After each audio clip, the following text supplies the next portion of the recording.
Hello there, fellow cool business people who are marginally freaked out in reasonable times to be freaked out in. I'm Mike Wolpert talking with Joey Chandler about what's next. We're going to get through this. We're going to figure it all out. But I am curious and asking some of my smartest and most inspirational friends, what's next? What can we do? How do we make this better? So Joey Chandler is a purpose coach, fascinating guy, one of the rare men in my life that I would always look to for moral direction because he's a good guy. And I think that counts for a lot. Joey, hello. Hello, thank you. Moral direction. That's an interesting thought. No, I love you're doing this. I think this is the big question, is what's next? Because I think assuming that this is not the end of days, that we will get through this. I think we can also assume that it's going to take longer and be harder than any of us want or like. And so there's going to be some stage where we get through this, but we're going to look back and say, okay, what can we do to have this not happen? And so that's the question. What are we going to be able to do to create a world, create a business, create life that allows this not to happen? And I don't think we know that answer yet, but that to me is the big question. Right. So I have this feeling right now that a lot of the programming that we experience in entrepreneur visioning is either in the moment or beautiful, creative, forward-looking vision. So I'm interested in what you're doing to keep sane, keep occupied, keep moving forward. Getting any exercise lately? Let me ask you a leading question. Well, I will answer that question in a second. But what I'm doing is that I have given up on quote normal. Whatever normal was, I'm like, it's just, I'm not going to assume that it's ever going to come back. Maybe it will, and that we can judge then. But until that happens, there is no normal. We have to create the new normal. And that gives me a lot of freedom because there's inside of that, there's actually lots of opportunities. One of those, and there's lots of things that we're doing to make it so that we can keep moving forward. And I think that one of the aspects of the new normal, whatever that will be, is that will be very service-based. Right now, if you come in and do a heavy sales call, or even a light sales call, it's really just like, whoa, it just doesn't work.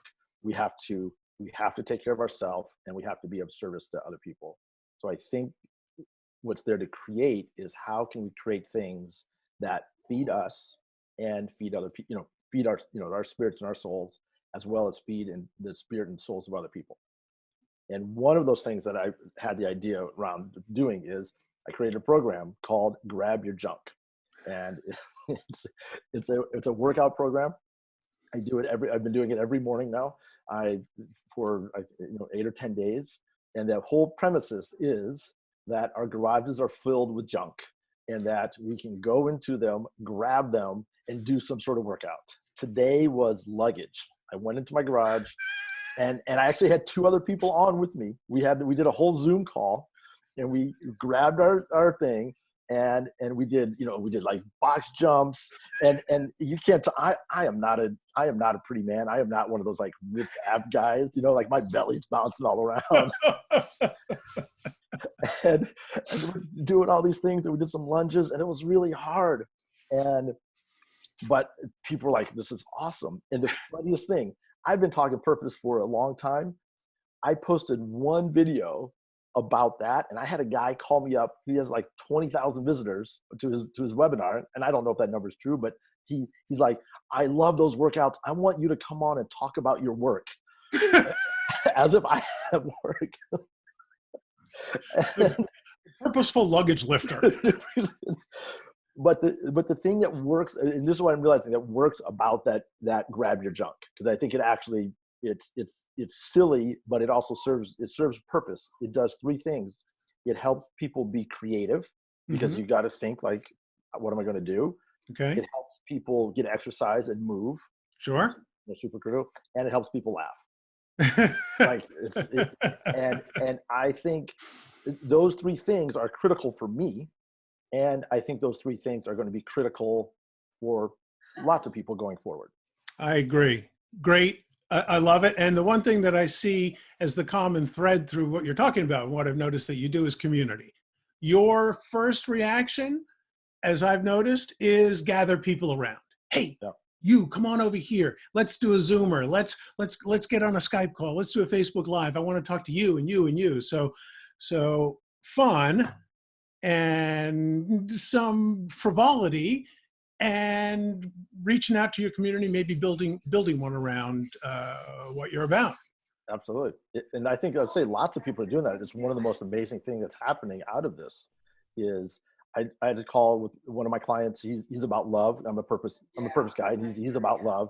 He actually was really struggling when we talked, like 8 or 10 days ago. Right. And he's a wedding officiant, so his business is just gone, and all these different things. But yesterday he came on I do a 9 a.m. check-in call for open to anybody. Yeah. And he came on really excited because he had something to share. And what happened was that he was in a bad space. A buddy of his was in a bad space, so they did a Zoom whiskey, and they got on and had a whiskey together. That turned into a dinner. They brought in their wives. They cooked dinner together, and they had this dinner. He then posted what happened on Instagram or Facebook, and now he is booked for the next 2 weeks with dinner dates and happy hour dates with friends from all around the country. So his social life is getting better. His social life got better. And the interesting part, what we talked about, is maybe he can do weddings via Zoom. Maybe he can officiate weddings. People are still going to get married. People are still carrying on with their lives. Good point. And I think that's where, if you give up the idea that weddings have to look a particular way, and you start to think, how will weddings look in this new world, then you can start to see possibilities and options. Not too married to the old world. The new world is not a dystopian future. It's just going to be a new normal. It's going to be and we have to create that new. I love it. Great attitude. Thanks for being on, trying to keep these calls to around 5 minutes. And I would love to talk to you a little bit more as we go through, because we can do this.